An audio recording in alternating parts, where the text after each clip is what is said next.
Look, my phone has an accelerometer sensor right here. Can any of you guess what this sensor will show if I turn it on right now and will hold my phone in my hand still like this without moving it? Any guesses? Look, let me show it closer to the camera.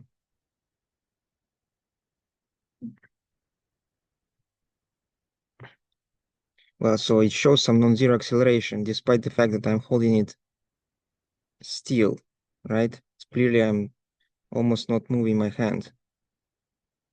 So it shows approximately what 9.8 meters per second square, directed actually up. So what it is? What is this number? Probably you already guessed that this number has something to do with the um, gravitational field of our planet, right?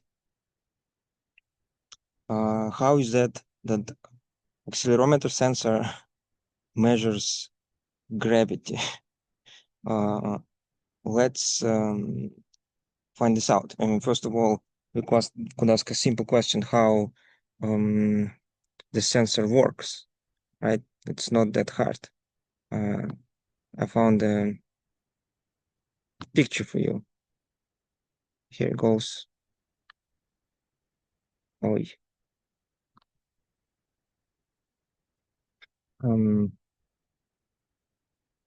yes, here is its internal uh, configuration. It's made out of small mass attached to some spring, which could move freely like this. And this mass, it could press on some piezoelectric crystal, which resistance will change when it's deformed.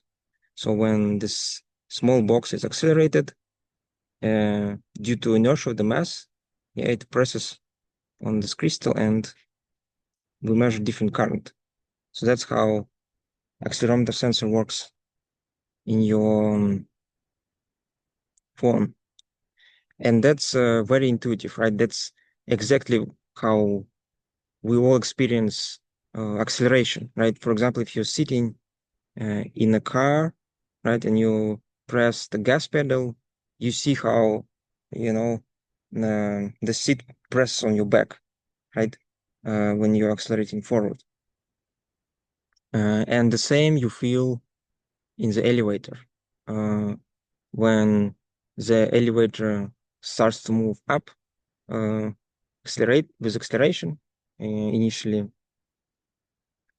you feel that your weight increases, right? You feel that you're being pressed towards the floor stronger. And when the elevator starts to going down, you feel that your weight decreases. You feel like, oh, I'm almost weightless for a second. Right? So in this example, you probably already noticed that um, yes, you are uh, you could see that your weight changes when you go up and down with the accelerating elevator, but when the elevator is standing still, your weight is not zero, right? You have non-zero weight. You feel like the ground is pressing on your feet upwards, and your feet pressing on your legs and so on, and all this pressure transferred to all muscles in your body. Yeah, that's how weight feels, and it feels like acceleration, and that's what this uh, accelerometer measures. It feels the same as you. It feels the same weight. Um, Now I could must ask a question then. If this is what it shows when I'm holding still, it shows this non-zero acceleration. How do I actually uh, make it show zero value? Is there any way? Well, of course, you could say, well, I could go somewhere very, very far, far away into space, and there, yeah, we all be weightless, right? Um, that's one option, right? But there is something way more easy I could do even here on Earth, and you probably already guessed what. Look, let me switch to the graph, so that you see um, that's showing non-zero value right now. Let me try to make it zero.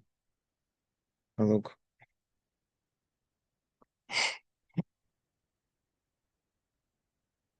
yeah, here's like graph look like if I drop it.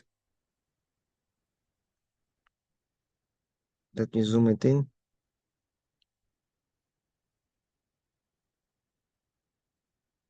You see, there was clearly a moment where all accelerations in all directions were zero. Um, that's the moment of the free fall. And yeah, indeed, that's agrees with our experience. Um, in the free fall, you're weightless. Um, Now you might already notice that this is the same experience you would have if you are indeed somewhere very, very far away from space, so that you don't even have um, any massive body next to you. And that's actually um, not a coincidence. Indeed, that these two situations are in some sense even smoothly connected to each other. Right? Let me show you a picture.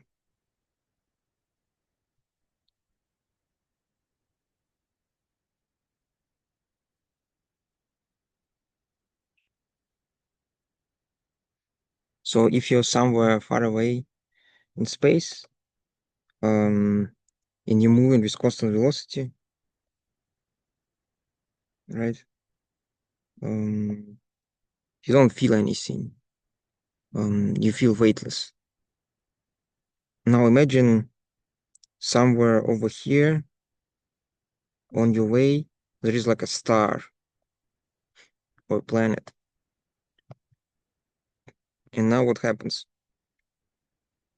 You notice that your trajectory starts to change. It starts to bend and move closer to the star, right?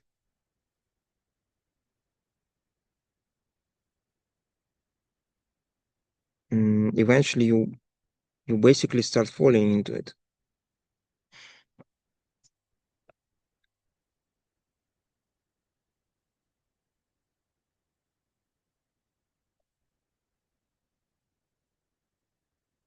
And at some point you could become uh, just like a phone in my hand when I drop it, right? Um, this is the same situation. And if yeah, um, if you would think naturally that, oh, okay, what happens is that there is some force pulling me towards the star, right? Um, like if there is like a gigantic invisible rope connecting me with a star and pulling me inward. If you had this thought, right, because your intuition tells you that, oh, if my trajectory is changing, this means there is a force applied to me, and it clearly this mass is the source of this force, so I have to be pulled towards it. Um, you would feel it, right? Mm. That's what you feel, for example, when you're on a carousel, right? And it's rotating like this. And you're standing here, holding your hand.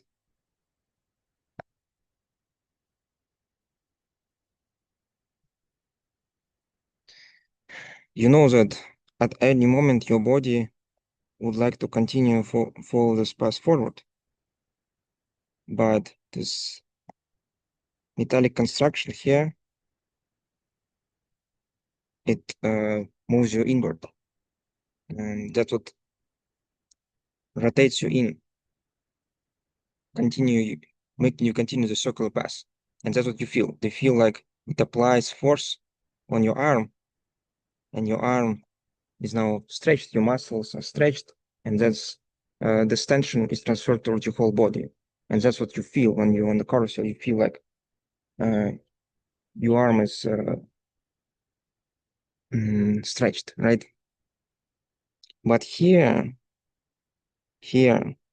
when you being attracted to the star, you don't feel anything. You feel exactly like you're floating somewhere far away in space. And that's actually what lead uh, people to realize that gravity is not really a force as we think about it. That it's the geometry of space-time itself. That yes, in flat non-curved space here, straight lines are just actual straight lines, and the lines on which you feel weightless are the straight lines.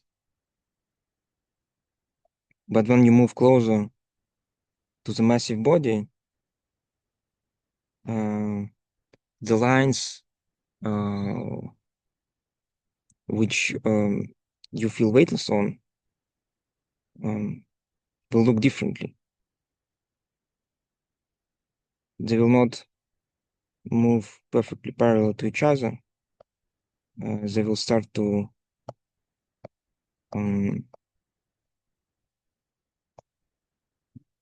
get closer and closer, like this.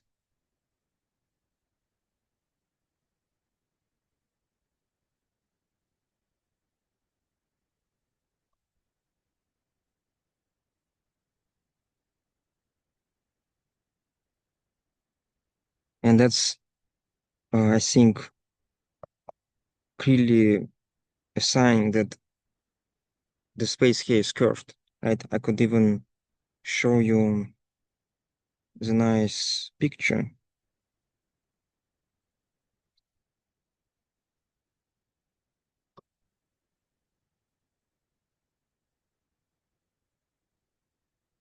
Which I found of these trajectories. So these trajectories on which you feel weightless are called geodesic trajectories. And that's a picture of them. This actually for a black hole solution. And this is light geodesics. This is how light travels. For massive body, it will be slightly different, but similar. I draw, a couple of them, but here they do way, way more. As you can see, they uh, are getting closer and closer here.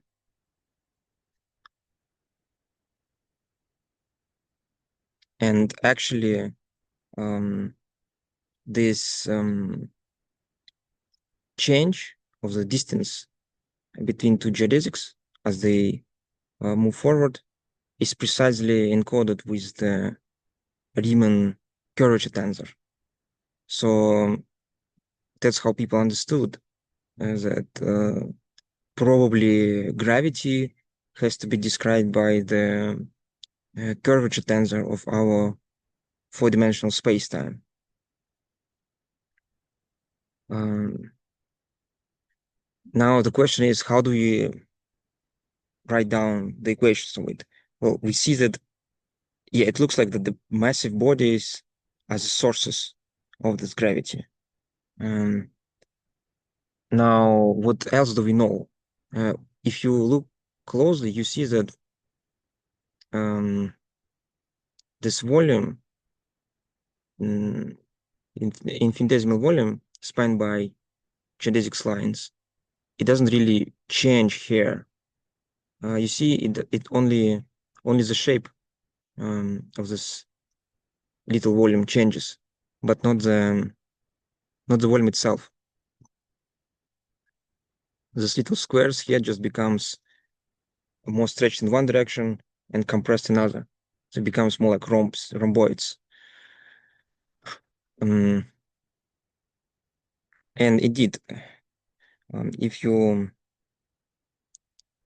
even had like some sort of rubber material model of the universe, um,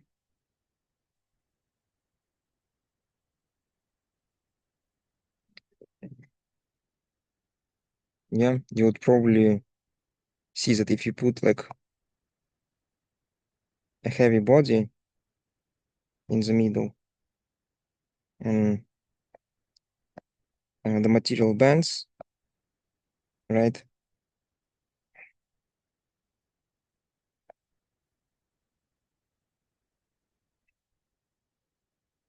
Each square volume, yeah, each little segment will be stretched in one direction and compressed in another, outside of the place where the mass is placed. And well, that's not a perfect analogy, of course, but that's approximately how it works in our universe as well. Um, so this if the Riemann tensor is responsible for deviation of two neighboring geodesics, um, the the quantity which is responsible for the change in the volume along these geodesics um, is called the Ricci tensor. And Einstein understood that um, the Ricci tensor outside of any gravitational body, outside of in empty space without any mass in it, has to be zero. He understood that only mass um, creates the source for the Ricci tensor. And so the equations of gravity should look somehow like that. That the Ricci tensor should be proportional to some mass or energy which is located somewhere in our space-time. Um, the corresponding quantity was the energy momentum tensor. Then mass will create non-zero Ricci tensor here at the place where it's directly inserted. And then this non-zero Ricci tensor will create non-zero Riemann tensor everywhere in space, potentially. That's why these trajectories will be bent here, and the distance between them will change. But not the volume.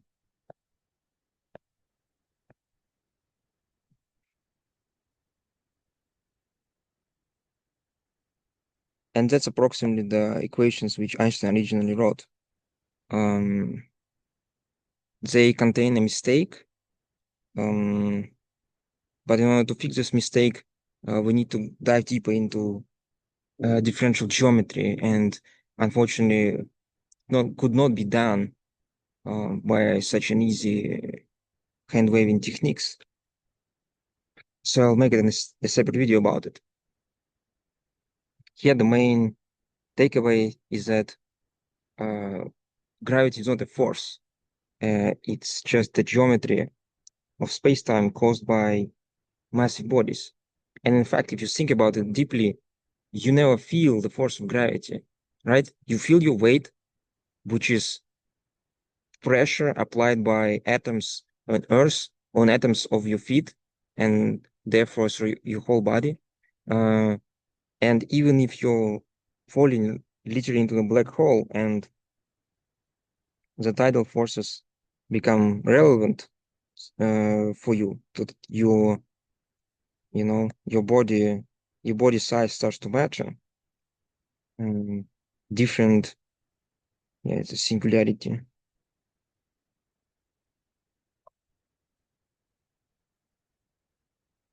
Different parts of your body are moving along different geodesics now, and the difference between these geodesics starts to matter when you're getting closer and closer to singularity.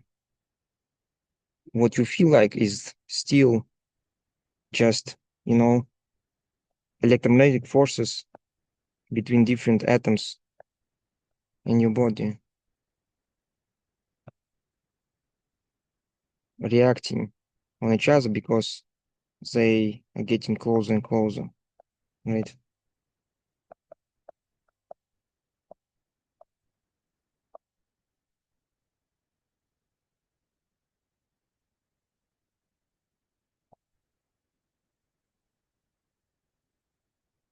And that's what you're gonna feel, and that's what's gonna kill you. Um, so the force of gravity uh, doesn't exist.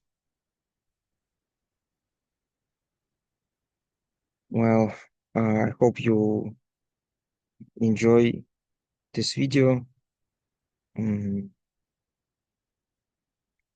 and I hope to see you next time. Bye bye.